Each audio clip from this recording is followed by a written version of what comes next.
Welcome. If you want to get iOS launcher on your OnePlus Nord N10 5G, at first you have to go for the Play Store, tap on search pool and type iOS launcher.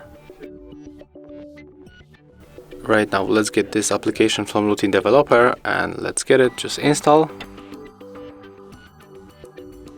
Right now we can open this application.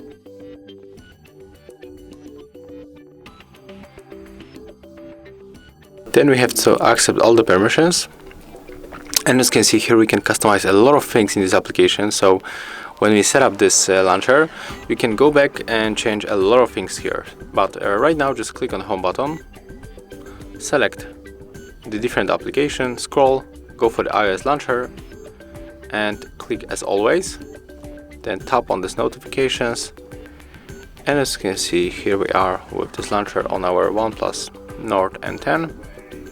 We can edit the home screen icon. We can also edit the widgets here. But there is the base tutorial how to set it up, and other things you can just customize for you. And that's how it looks. Thank you guys for the watching. Leave thumbs ups, comments and subscribe to our channel. See ya!